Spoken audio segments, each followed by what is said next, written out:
Ladies and gentlemen, please welcome to the stage Brian Kim, COO and founder of Liferay.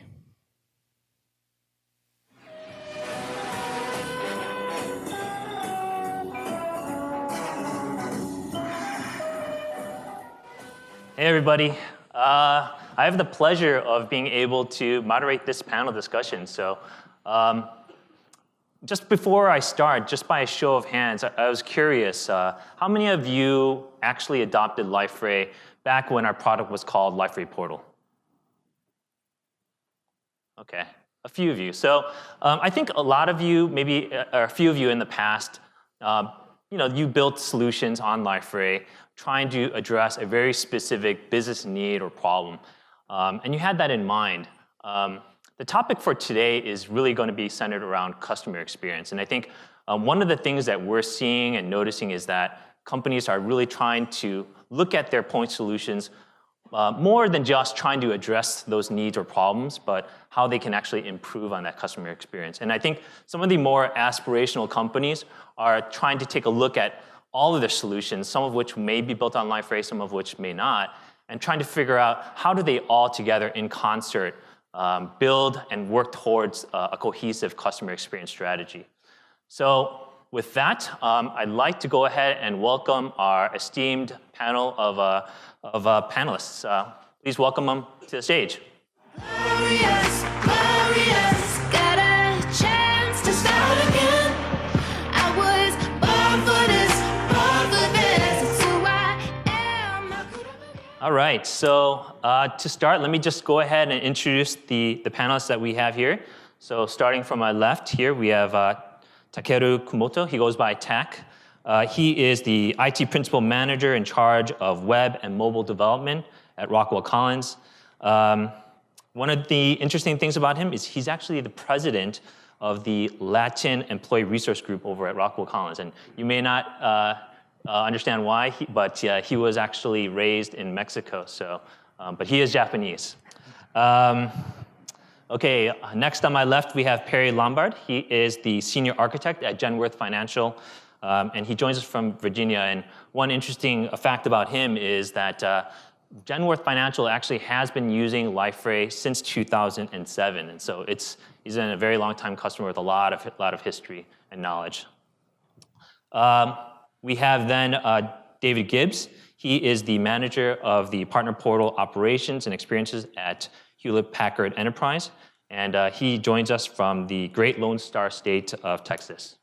And then finally, not a customer, but we have Mark Grannan. He is a senior analyst at Forrester Research, and he joins us from Massachusetts. From what I've heard, he is probably the best sailor in this room. Did a little bit of work, I think, on yachts in the past. So, yep. So let's get started.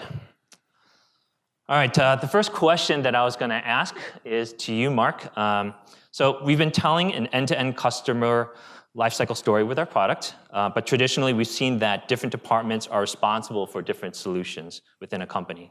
And even on this panel here, we have the gamut. We have companies that are using us for intranets, for partner portals, for customer portals. And so that covers all of the different audiences that we have. How might a company tie all this together to drive a better customer experience? Who does it? What are some of the things that worked and didn't work? Sure. Well, first off, just to clarify, that work on yachts was about a decade ago, so I'm a little bit rusty, not sure I could quite get all the maneuvers right, but it was a lot of fun. But actually, Forrester has baked this into, I guess you'd call it a methodology, right? So step one has to be with the customer, and specifically some form of a journey map or requirements gathering exercise to understand what their pain point is. Without this, you're pretty much untethered. You're going to have a business analyst going and talking to some other group within the business to gather their requirements. Well, shouldn't that actually be based on what the customer's needs are? So that's always step one. And typically this has been done. Maybe there's partners within the organization, whether it's marketing, a CX group, maybe even IT, has funded this. So to try to get your hands around what the customer needs, that's where you start. With that journey mapping exercise in hand, typically Right following that, you can do some prioritization. Right? It's a 2x2 of value to the business, value to the customer. Pretty easy, but allows you some sort of rubric to say, this is what needs to come first. And when you do that exercise, one thing directly follows it, which is KPIs. What are your key performance indicators? So specifically, you have to have a goal in mind with whatever you're going to transform. Otherwise, you're just investing in technology for technology's sake. So that goal setting is probably one of the most commonly skipped steps or forgotten steps within the clients that I speak with. And the reason that's hard is because if you don't establish that up front, there's no baseline. There's no ability to measure your progress downstream and then prove value back to your stakeholders, whether that's the customer or the business or whomever. And it also kind of handicaps you when you actually have to set a two-speed strategy. So this is both short-term iteration and long-term transformation. So you actually need KPIs that dovetail into both those.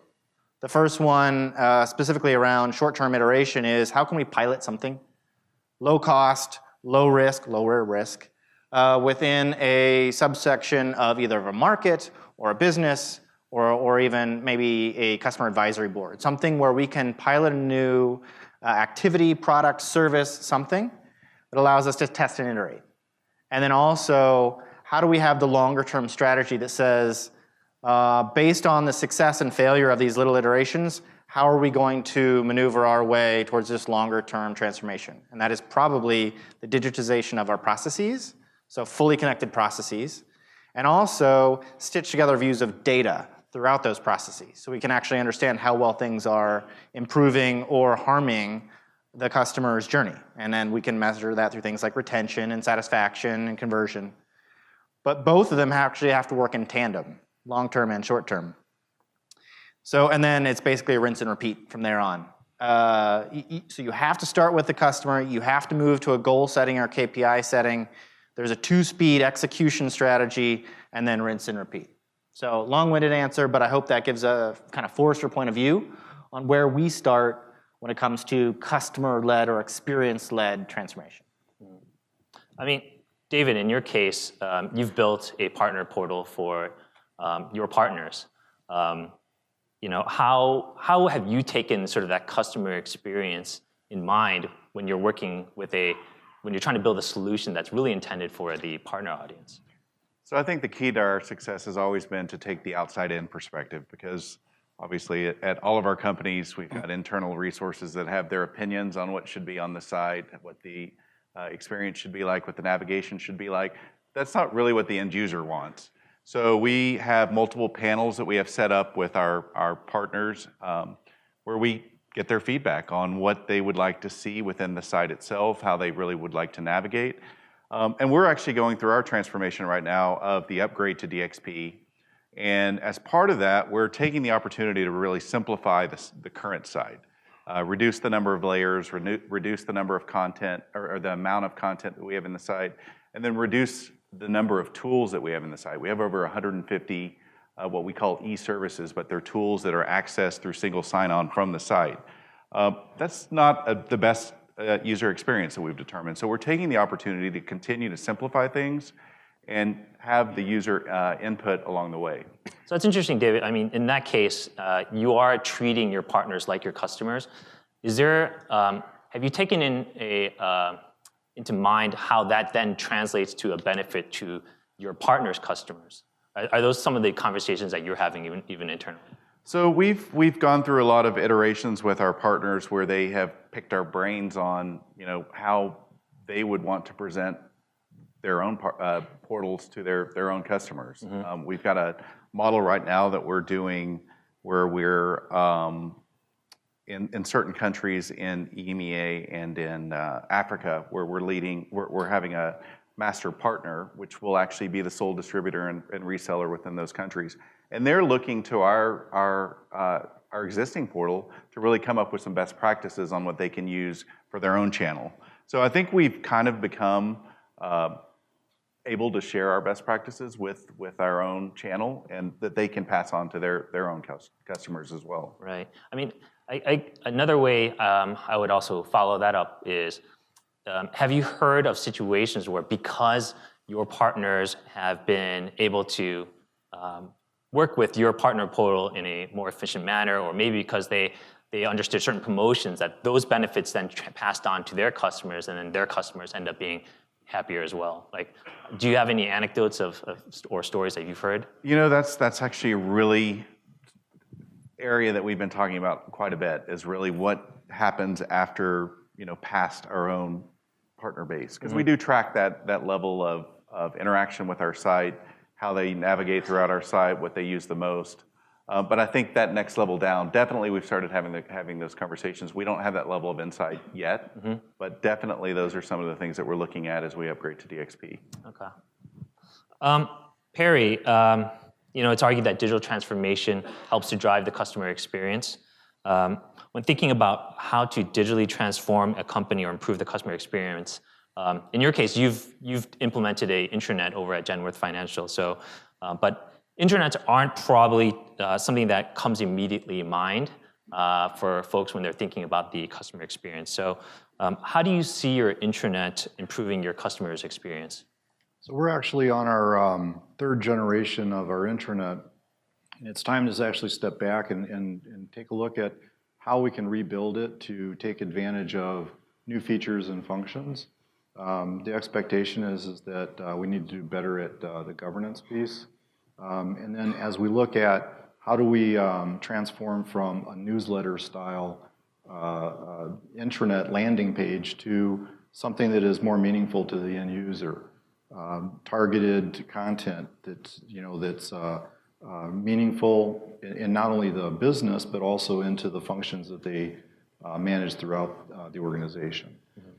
In addition, we also need to figure out how to make search work and build all those tool sets along with that. It's partnering with various different groups within the organization. It's listening to what they have to say, and then ensuring that we can deliver those resources through the portal experience and through transformation. So Perry, in your case, it sounds like you've really focused on treating your employees like the customers as well.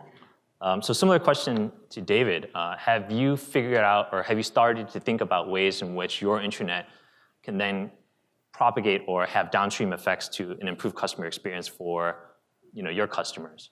Sure, if we can make it easier for our internal customer to get to the tools and resources quicker, to analyze the content that they need to respond to our external customer, then it's going to be a lot more efficient. We also have a customer service group that's contained within the portal, and we want to do just that. We want to make the experience for them all the way out to the customer a little bit more robust and seamless. Okay.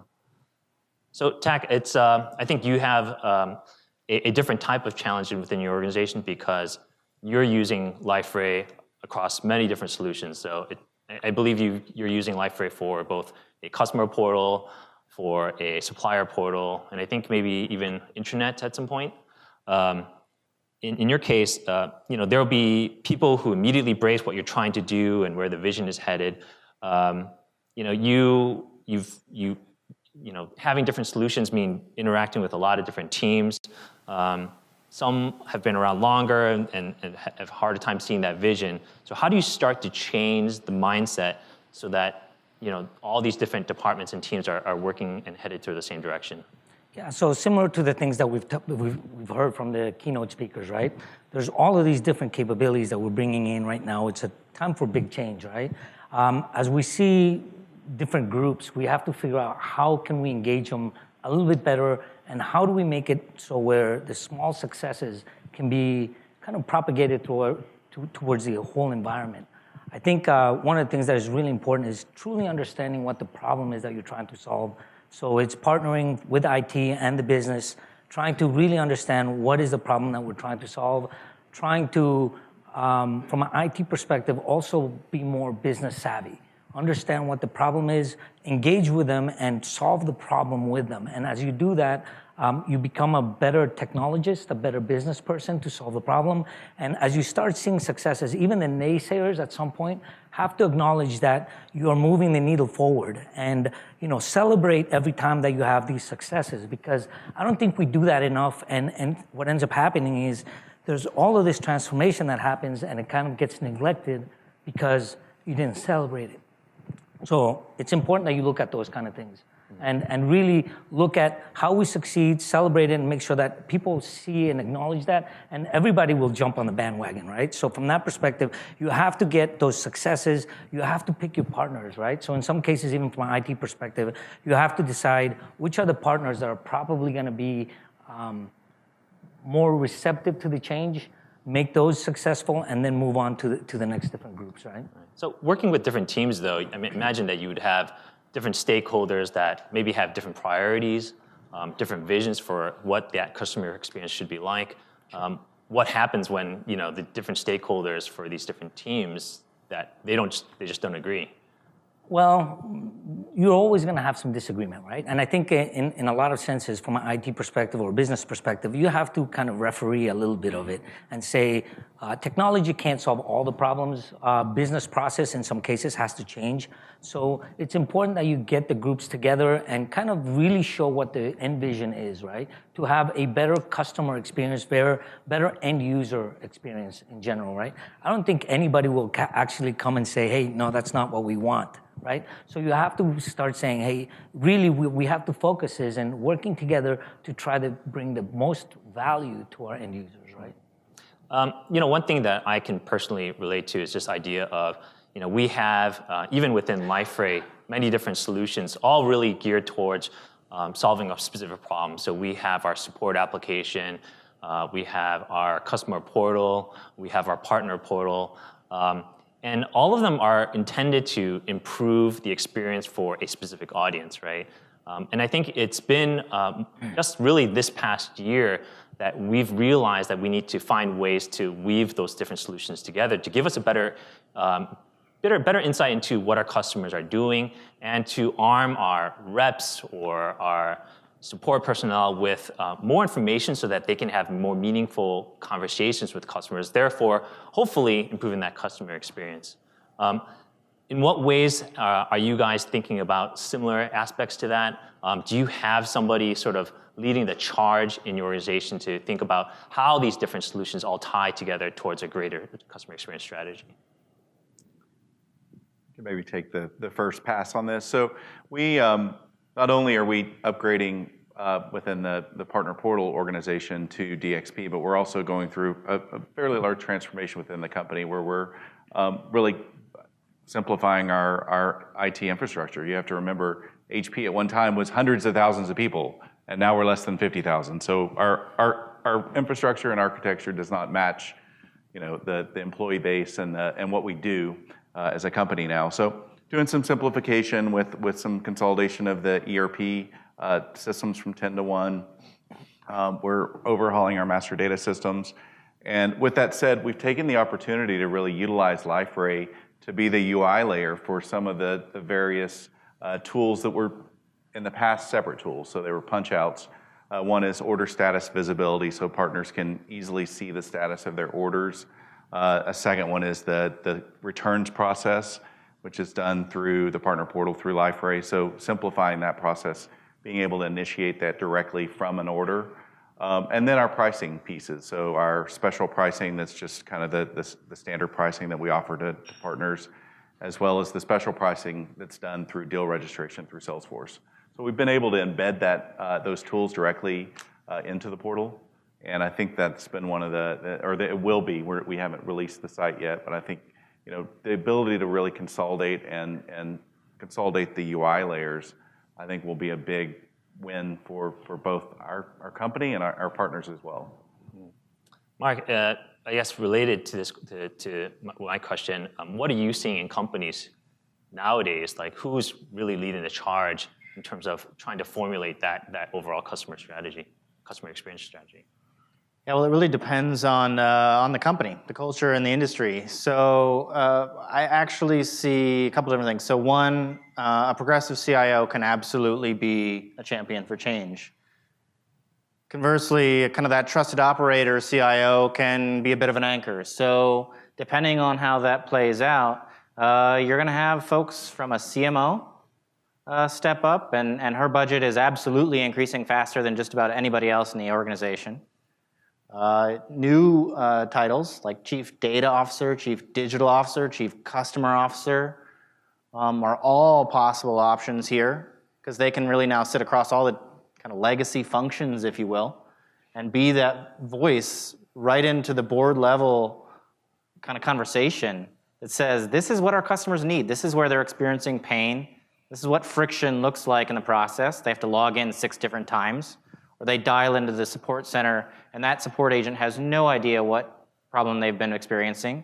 Or if it's in a B2B scenario, they don't understand that maybe I operate in multiple capacities within my organization.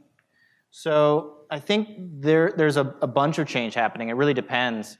But ultimately, it rolls back up to kind of the business leader. So it kind of stops at the door of the CEO, in my mind, because digital transformation isn't bolting or wrapping digital onto your existing business strategy. It is the digitization of your business strategy. The strategy itself must change, and I think that's really what a lot of folks don't fully get. So when it really comes to that success, I think it has to stop with the CEO and even the board. So I think what you're saying is this should be added to Brian Chung's responsibilities as CEO. Amen, absolutely. All right. Well, let's switch gears a little bit. Digital transformation means walking away from long-standing and antiquated business processes, that tend to be very ingrained in the way that people work. What are some of the hurdles that you've had to address separate from the technology? Right? Because technology is just only a part of it. I think what's really interesting for me is that a lot of people think, well, if we have technology, we can solve problems, right? And I think it's really important to help the business kind of go through that journey to say, technology doesn't solve all the problems. And in some cases, like I said, if you do learn what is going on with the business and really get a deep understanding, you can help and find places where their own policies and processes are getting in their way of being more capable, right? And also nowadays, even to say who should be an advocate for digital transformation, I think all your customers, all your employees, everybody sees what's happening in the world, right?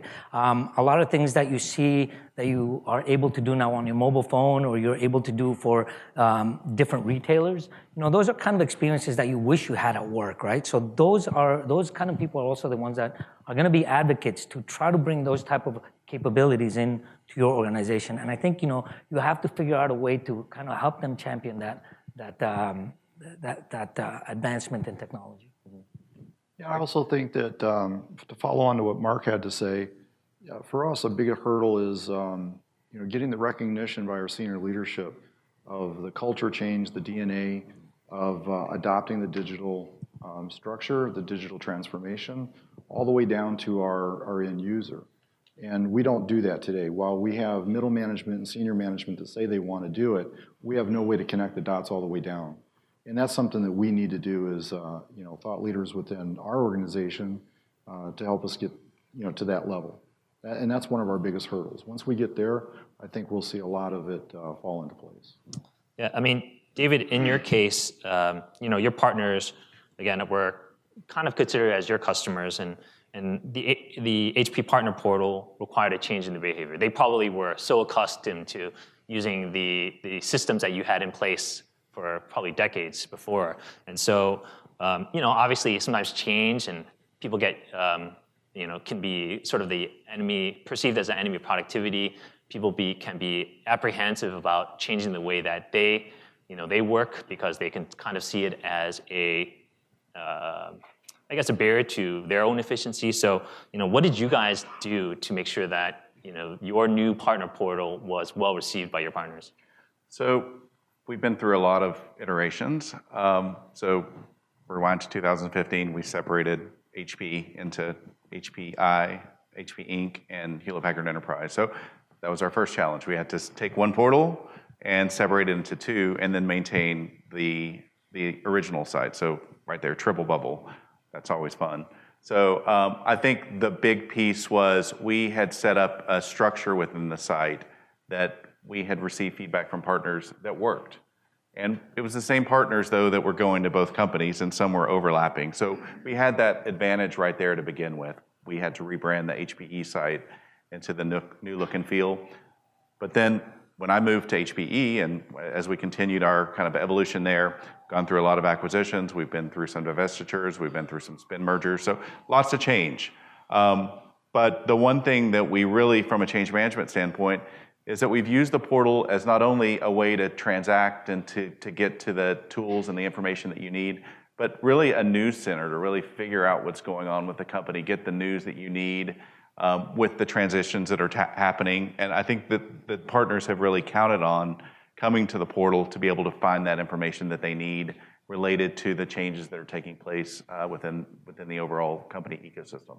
I mean, did you guys go through like a pilot program? Like, how did you ensure that when you roll this out, that it would be, that your partners would welcome it? Because I think, at least from what I've experienced, you can have a really great product that addresses a specific need of your employees or your customers, but if it requires them to spend that extra 5 minutes or 10 minutes to do something that they typically could have done much faster because maybe they were just so used to it, how do you still get them to understand that the long-term benefits over time will actually work for in their favor?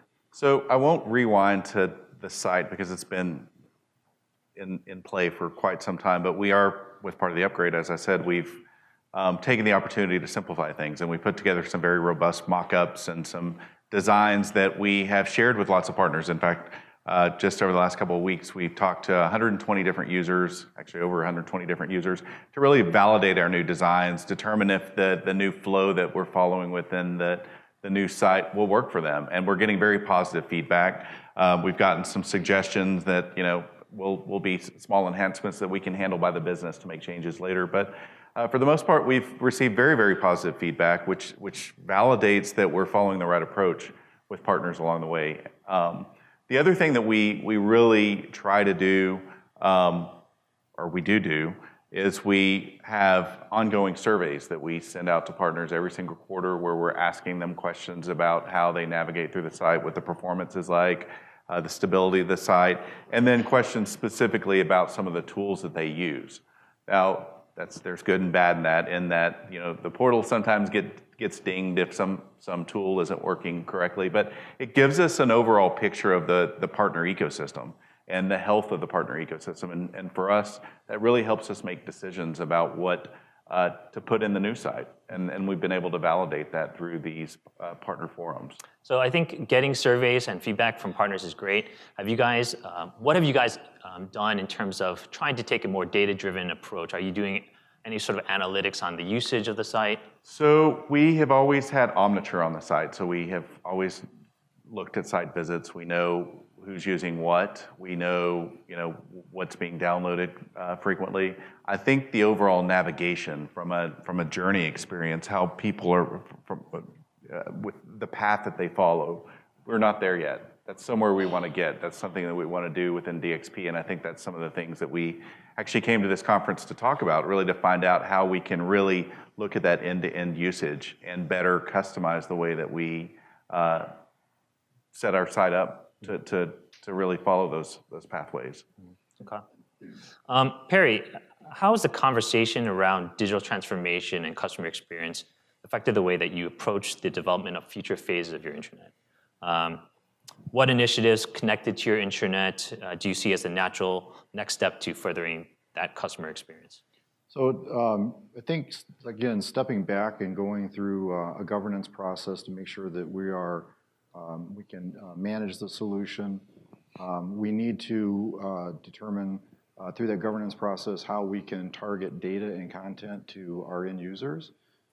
We see a self-service capability where they can subscribe to content and get what's relevant to them.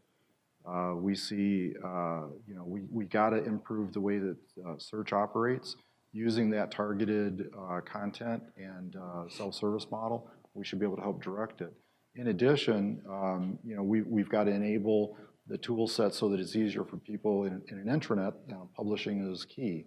So they've got to be able to publish the content, create the content, get it out to the end user, and get it to the people that they can consume what they want, rather than having our organization push content to them or talk at them. We want to talk with them, and I think that's very important. So that's part of what we need to do. I mean, related to a question I asked earlier, you're in IT. Who within your organization is sort of thinking about how the intranet ties into that overall customer experience? That young lady right there. We've actually brought somebody in that, from an IT perspective, is trying to connect the business unit dots together to ensure that we are progressing in a way that it makes sense to the end users. Today, they see the intranet as a glorified newsletter.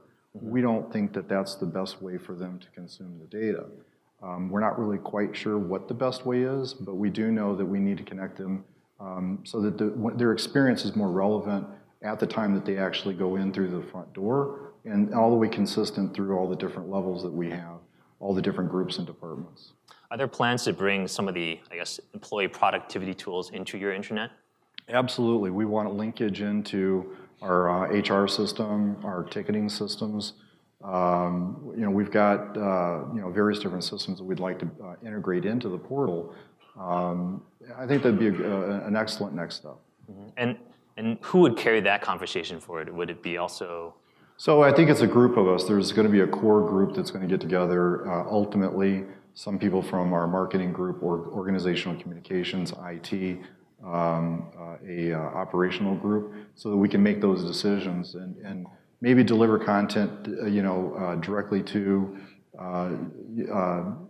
based on who you are and where you sit, you get the tool sets that you need real time, right? So we'd like to see that happen as well. Okay. Tak, when the business comes and asks you for a solution, sometimes they don't know how to measure success. What's the best way to add value to the conversation and identify the right KPIs to help you measure the success of your projects even before you start? And are there ways in which you're able to measure the impact of your solutions on the customer experience? So KPIs are tough, right? Really, when you're trying to solve the problem, you have to try to figure out what is the end result that you want to get to. First, you have to understand the problem. Once you understand the problem, then you have to understand what the gap is. And then once you create the gap, when you find out what the gap is, you have to be able to measure what would be the things that would close that gap. That's very difficult. You start getting into we talk about pretty much you promote everything that you tolerate, that's bad, and then you kind of encourage everything that you measure. So if you start kind of publishing all these KPIs and saying, this is how we think we're going to solve the problem, right? You kind of are forcing everybody to kind of improve those numbers. So one of the things that you really have to understand is, what is it that is the true problem that you're trying to solve? And as you partner with the business and have an understanding of how they're trying to address their customers and our business users, how are we going to build these solutions that help engage our customers, our suppliers, right? Then you have to create very, clean KPIs that will give you the numerical pieces, but you also have to kind of realize that there are some things that are not going to be easily measured, right? How do you measure customer experience? How do you measure enlightenment? How do you measure engagement, right? You could say, well, as much as they keep clicking on the site, then that means that at least they're staying in it, right? Well, that's not necessarily what's engaging, right? In some cases, they're clicking a lot because they can't find what they need, right? So you've got to be very careful about how you measure the different things. So I think it's very important that you kind of understand what you're trying to measure and then build different KPIs around that. Okay. This is a question for both you, Tak, and also Perry. In an age where business is known to procure SaaS solutions without the buy-in from IT, how do you ensure that these SaaS solutions are woven into a greater customer experience strategy? So hopefully you get lucky and you have SaaS solutions that have APIs that you can actually integrate with and kind of bring kind of an integrated solution. at the end of the day, SaaS solutions are good from a IT perspective also. We always talk about, well, we have to do more with less. And it's a cultural thing that you have to change. I think IT sometimes feels like I'm giving something away if somebody else is providing the services, right? In some cases, we gotta understand that there are services like SaaS services that exist that can take care of most of the business problems. And as long as you can help integrate those pieces with the business and let them understand what are the capabilities that they can fully utilize, then I think you can be very successful in getting those capabilities. So I think I agree with that. From making sure that it's maintained and monitored by IT, if they're going to go that direction, then we need to be involved in the conversation. We need to ensure that it's safe and secure. Ideally, we would want to lead with something that that we propose or that we go through an RFP process on. But in all honesty, I think there's a lot of different solutions that could be, the business can add to its own arsenal, right? So, I think that's probably how it looks. I wonder if I might just chime in there, because actually I think there's some cliche that goes something like there's 3 flavors of risk. The known knowns, the known unknowns, and the unknown unknowns. And the last one being the most potentially destructive, right? This is, we weren't even aware of it, it came out of left field, it hurt us in ways we didn't think of. So maybe an aspect of this is doing a little bit of, proactive planning. The business might want this, perhaps. Maybe there's a way we can actually explore a guardrail strategy that says, hey, we can't afford it right now, it's not on the roadmap, we've got other issues at hand, but we could maybe negotiate a master SLA. Maybe. Or we could start to shortlist a few folks that might fit within this category of need. Say, if you're going to go down this road, here's a few trusted suppliers. So just a few things there that might help you kind of do an end run around that unknown unknown in terms of SaaS entering the business you might not have seen coming. This way, at least you can kind of do maybe a quarterly review. Okay, what are the categories of self-selected software that are coming in the door that we're finding out after the fact? And then how can we maybe look at what's coming before it actually hurts us? Just a thought. But again, even thinking about that, right? We talked about our engagement with our business partners. Hopefully you don't get in a situation where the last part happens, right? If the business brings in something that it's completely out of left field, then that is really, really tough, right? So hopefully, you're engaging your business partners and making sure that at least, you're being able to consult in a lot of cases to say, these are technologies that are up and coming. Obviously, in some cases, the business can get very excited by a salesperson, right? So we got to make sure that we kind of tailor that with, and also bring a little bit of the risk management from an IT perspective, right? So it's really a matter of education and conversation, right? So I think that's one of the most important things that you need to make sure that you have with your business partners. Yeah, Tak, you and I had a conversation backstage about how it's really important to get the business, or to get your IT staff to really understand the business and to make sure that there's an open dialogue. And I have to imagine that if the business is really going around IT to bring some of the SaaS solutions into your organization, that that there's something probably broken there where they're not apprising you of that. Right? Sure. So what do you see as one of the benefits? Like, how do you actually get your IT folks or leaders more engaged with the business so that there's that trust? So, at least on our portals, and we engage the business quite a bit and always get feedback from them to try to really understand what is the problem that they were trying to solve. In our company, we're lucky enough to have business relationship managers, which also kind of give a little bit of communication between the business and IT. So from that perspective, we can kind of see where the business is going. I think as we talk more with our partners from, individual contributors and managers, we start learning a lot about, what is going on with the company. I think the more, even for the intranets, right, the more engaged and more knowledgeable your employees are about what your business really is and what is going on, then we can better prepare as an IT organization to meet the needs of our customers, right? Our internal customers and our external customers. I think, if there is a business unit that brings in like a SaaS solution and you're completely not even consulted, or at least they ask a question, then I think, you see that as a possible failure in communication, right? So I think one of those things that really needs to happen is you have to be very vulnerable about the conversations that you're having with the business to say, look, in some cases we might not be able to solve all the problems by doing it a certain way, but definitely we want to make sure that we are helping to make sure that we are successful. At the end of the day, we're all looking for success for everybody in our company, right? We actually have a two-pronged approach to address that. One is we have IT ambassadors for each one of the different areas, the business units, that should have the knowledge of if the business is interested in doing something, they can bring that back to IT, and then we can have the discussion. In addition, sourcing currently reports to IT. So nothing can go through from a sourcing standpoint unless IT has the review of it. So that's a huge win right there. And it allows us to get ahead of everything.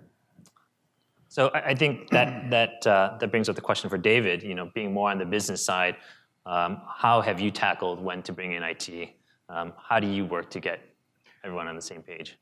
So we probably have a fairly unique business group to begin with. Our business operational team is fairly technical, so we've got a lot of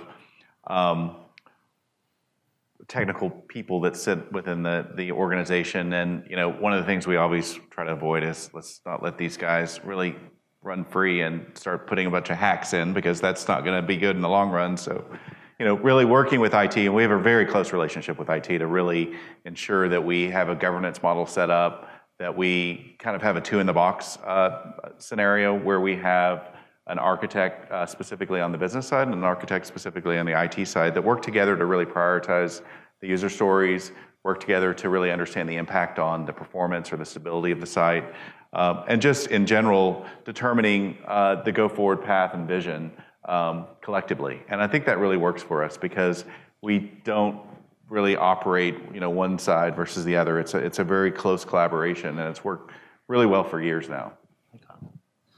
Mark, I'm going to give you the last word, so I'm going to put you on the spot for a little bit. From what you've heard, what advice do you have for those in the audience that may be managing smaller projects but want to be thought leaders and visionaries in the company and drive bigger customer experience change? Yeah, absolutely. So obviously not everyone in the room is a CIO or even an SVP or a director. So, but I think if you look at where really successful transformative technology leaders have come from within the business, it's all over. I mean, it's M&A, it's customer service, it's HR, it's marketing. If you have a good idea and if you're passionate about how to better serve the client and you understand their need, absolutely just keep beating that drum. I mean, if you truly hit roadblocks, the job market's not that terrible. So going to find another opportunity elsewhere and building your career path elsewhere, and then maybe even coming back as that future transformative CIO, there are worse paths through that kind of conundrum. So I don't know. I think stick to your guns, maintain your passion, find out what's going to change the customer's experience, and I think your day will come. So I think that's all we have for this panel discussion. I wanted to just thank you for spending the time to come out and be a part of this panel. I know you guys have to take your time out of your own days, so let's give them a round of applause, please.